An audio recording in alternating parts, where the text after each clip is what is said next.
ये देखा जाए तो जो मुस्लिम मेजॉरिटी एरियाज थे वहां पे भी हिंदुओं के आपको चैरिटी के निशान आज भी मिलेंगे। हमारे आप बेशुमार कॉलेजेस में चले जाएं तो वहां उनके बकायदा नाम लिखे हुए हैं। हालांकि ये जो शहीद लफ्ज है, ये इंडिया में इस्तेमाल किया जाता है। बिल्कुल कई किया मुल्कों जाता में सुना है ये लफ्ज। है, बिल्कुल किया जाता है जी। वहां पे तो हवलदार अब्दुल हमीद जो था, जो मुसलमान एक सिपाही था जिसको परमवीर चक्र मिला, हाईएस्ट गैलेंट्री अवार्ड, वो भी शहीद था। बहुत अच्छे लोग हैं, बहुत ज्यादा उस देश से हमें बहुत ज्यादा मोहब्बत, बहुत ज्यादा सपोर्ट मिलती है। नो डाउट इंडियन बहुत अच्छे लोग हैं, और जिनको लगता है कि वो अच्छे नहीं है, शायद वो कभी सच का सामना ही नहीं कर पाए, वो किताबों तक ही रह गए लिखा हुआ है। दर हकीकत दूसरा ये कि प्रोपोगंडा एक जो ना वो के इंडिया भारत, ये आप सोच नहीं सकती। मैं जाता हूं, जब भी भारत जाता हूं, मैं जितना प्यार। वीडियो आगे बढ़ा के सीधे वीडियो के मेन भाग पर पहुंच सकते हैं। तो इस वीडियो में बात हो रही है पाकिस्तान के जो बड़े बड़े शहर हैं, उसमें जो हिस्टोरिकल जो बिल्डिंगें हैं या हिस्टोरिकल जो पार्क हैं या जो प्लेसेस हैं, उनको डिज़ाइन किया गया है बहुत बहुत फेमस हिंदूज़ ने। तो उनका नाम लेने में भी पाकिस्तानियों को शर्म आती है और उनका नाम वहाँ से हटा दिया जाता है। इस बारे में बेसिकली टॉपिक है। पहले पूरा वीडियो देखते हैं, वीडियो के लास्ट में करते हैं इस टॉपिक पर बात। प्लीज़ चैनल को सब्सक्राइब देखा करेगा। जाए तो जो मुस्लिम मेजॉरिटी एरियाज थे वहां पे भी हिंदुओं के आपको चैरिटी के निशान आज भी मिलेंगे। हमारे आप बेशुमार कॉलेजेस में चले जाएं तो वहां उनके बकायदा नाम लिखे हुए हैं। मैं यहाँ पे पिंडी में पढ़ता था एक गवर्नमेंट कॉलेज असगर माल में, तो वहां पे वो ऐसे कॉलेज की सीढ़ियां थी, तो उन सीढ़ियों के ऊपर उन्होंने अपने नाम लिखे हुए थे जिन लोगों ने कॉन्ट्रीब्यूशंस दी थी, पैसा दिया था वो कॉलेज बनाने के लिए। पहले वो स्कूल था, फिर वो बाद में कॉलेज बन गया।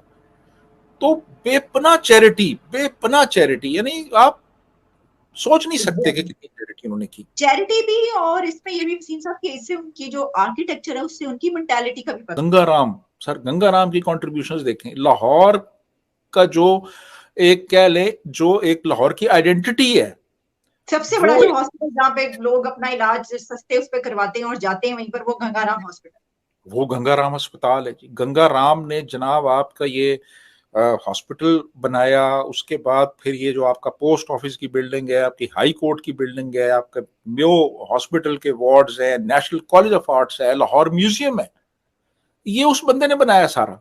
ये सारी उसका आर्किटेक्चर था, उसकी प्लानिंग थी।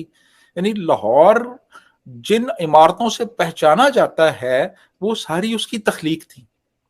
वो हिंदू था, वो सर गंगाराम है जी। और भी उसकी बेशुमार जी जी, सर गंगाराम जी उनकी बहुत अच्छे लोग हैं, बहुत ज्यादा उस देश से हमें बहुत ज्यादा मोहब्बत, बहुत ज्यादा सपोर्ट मिलती है। नो डाउट इंडियन बहुत अच्छे लोग हैं, और जिनको लगता है कि वो अच्छे नहीं है, शायद वो कभी सच का सामना ही नहीं कर पाए, वो किताबों तक ही रह गए लिखा हुआ है। दर हकीकत दूसरा ये कि प्रोपोगंडा एक जो ना वो के इंडिया भारत, ये आप सोच नहीं सकती। मैं जाता हूं, जब भी भारत जाता हूं, मैं जितना प्यार वहां से लेकर वापस आता हूं, आप सोच नहीं सकती। बल्कि we are the same people originally. देखा जाए, आपकी तस्वीर खींच के अगर लगाई जाए कि आप मुंबई से हैं, आप लुधियाने से हैं, तो कोई पता नहीं चलता। हमारा डीएनए सारा सेम है, वो सेम पीपल। और सबसे बड़ी बात मैं हमेशा ये कहता हूं कि दुनिया में वाहिद दो ऐसे कंट्रीज हैं, इंडिया और पाकिस्तान, और या बांग्लादेश भी कर लें आप, नेपाल भी बल्कि उसमें ऐड कर लें, ये सारे यूनाइटेड इंडिया का हिस्सा होते थे, जिसमें हमारी सोचें एक है, खुराक एक है, लिबास एक है, और दूसरा ये कि ये दुनिया में। हालांकि ये जो शहीद लफ्ज है, ये इंडिया में इस्तेमाल किया जाता है। बिल्कुल किया जाता है ये लफ्ज। बिल्कुल किया जाता है जी। वहां पे तो हवलदार अब्दुल हमीद जो था, जो मुसलमान एक सिपाही था जिसको परमवीर चक्र मिला, हाईएस्ट गैलेंट्री अवार्ड, वो भी शहीद था। वो भी शहीद था। नहीं, मैंने उनके, यानी वो तो आप मुसलमान की बात करें, मैंने उनके हिंदू मजहब से ताल्लुक रखने वाले लोगों के मुतालिक भी सुना है, यानी कहते हुए तरीके से टेलीविजन पे या फिल्म में सुना है। हाँ, वही मैं कह रहा हूं ना कि हिंदू जो है वो एक मुसलमान को शहीद कह रहे हैं इंडिया में, जो इंडिया के लिए लड़ रहा है, मुसलमान है वो।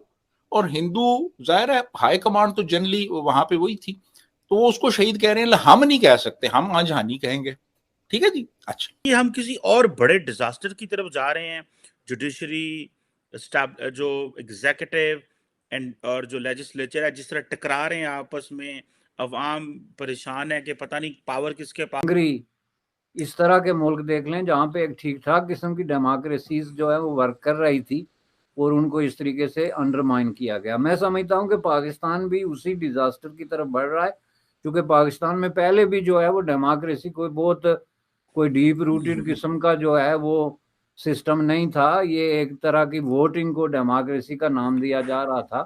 तो अब जो सिस्टम शुरू हो गया है जिसमें ये मार धाड़ और ये सीना जोरी और ये धूस धांधली और ये इदारों के साथ मिलके हुकूमत में आना या हुकूमत से निकाले जाने का जो अमल शुरू हो गया, इसके बाद उनको मार्शल लॉ लगाने की क्या जरूरत है? ये तो मार्शल लॉ ही है। पाकिस्तान की तारीख में इससे बदतरीन जो है ह्यूमन राइट्स का जो रिकॉर्ड है, ह्यूमन राइट्स वायलेशंस का, फंडामेंटल जो आपके राइट्स हैं, शहरी आज़ादियाँ, आपका जो है फ्रीडम ऑफ थॉट और फ्रीडम ऑफ एक्सप्रेशन, इससे ज्यादा तो कभी पाबंदी रही नहीं। माइनॉरिटीज हमारे मुल्क में डिस्क्रिमिनेटेड हैं। यानी एक तो हमारा जो आइन है, जो supreme law of the land है, वो डिस्क्रिमिनेट करता है कि कोई गैर मुस्लिम इस मुल्क का ना तो वजीर आजम हो सकता है ना सदर हो सकता है। तो एक तो ये डिस्क्रिमिनेशन है। दूसरी डिस्क्रिमिनेशन है लॉ में, यानी पीनल कोड में। यानी मिसाल के तौर पे ये हदूद जो ऑर्डिनेंस है उसमें एक जो मुसलमान मर्द है उसकी गवाही एक्सेप्टेबल है, एक गैर मुस्लिम। आपने देखा किस तरीके से बात हो रही थी पाकिस्तान के बुद्धिजीवियों के द्वारा कि भारत में तो आपने देखा होगा ऐसा नहीं है, अगर कुछ किया है किसी मुस्लिम्स ने, मैं आज़ाद भारत के बाद की बात कर रहा हूँ, पहले का तो फिर ठीक है बहुत है, आज़ाद भारत के बाद का अगर है तो फिर बात करते हैं। जैसे कि आप देखें वीर हमीद और बहुत सारे ऐसे मुस्लिम, अब्दुल कलाम आज़ाद, बहुत सारे ऐसे मुस्लिम हैं जिन्होंने कहीं ना कहीं कुछ बड़ा किया है, तो उनके नाम पर बहुत सारी ऐसे मार्ग, बहुत सारी ऐसी चीज़ें रखी गई हैं तो वो हटाई नहीं जाती। हालांकि कुछ लोग कमेंट में कह देंगे यार भैया जो मुसलमान रूलर्स के नाम पे रखा है, अरे तो भैया जो मुसलमान के रूलर्स के नाम पे जैसे अल्लाहाबाद, अल्लाह आप पढ़ सकते हो स्पेलिंग, अल्लाह, अल्लाह का मतलब बाद, ऐसा कुछ उसका निकलेगा, तो उसको ऑब्वियसली अकबर ने उस टाइम पे सोचा होगा कि ये हिंदुओं की बहुत पवित्र जगह है, यहाँ पे हर कुंभ लगता है, यहाँ पे बहुत सारे लोग आते हैं, तो उसने दिमाग लगाया होगा, प्रयागराज का नाम इलाहाबाद कर दिया होगा। ठीक है, इलाहाबाद नहीं, एक्चुअली स्पेलिंग आप चेक करिएगा। तो रीज़न क्या होगा उसके पीछे की, उसकी मेंटालिटी क्या होगी? मेंटालिटी यही होगी कि यार किसी न किसी तरीके से इन लोगों को कन्वर्ट करना है, इस स्थान को ऐसा करना है, यही सोच रहती है ज़्यादातर, है ना। आप समझ सकते हो मैं कहना क्या चाह रहा हूँ। बहुत सारी ऐसी प्लेसेस हैं जिनके नाम मतलब पहले कुछ और थे, बाद में कुछ और किए गए, तो वो अलग चीज़ है। यहाँ पर इस टॉपिक में बात कर रहे हैं मॉडर्न इंडिया की। मॉडर्न इंडिया यानी 1947 के बाद का पाकिस्तान, 1947 के बाद का इंडिया। ऐसा बहुत सारी जगह पाकिस्तान में, जैसे आप देख सकते हो लाहौर के बड़े बड़े हॉस्पिटल, लाहौर के बहुत सारे पार्क, गलियाँ सर गंगा राम ने की हैं, तो उनके नाम को भुला दिया गया है। कराची में आज़ादी से पहले 51% जो क्या आबादी थी वो हिंदू थी, 1947 से पहले बहुत सारी बिल्डिंगों के नाम, बहुत सारे ये वो सब हटा दिए गए। तो ये बात हो रही है आपको।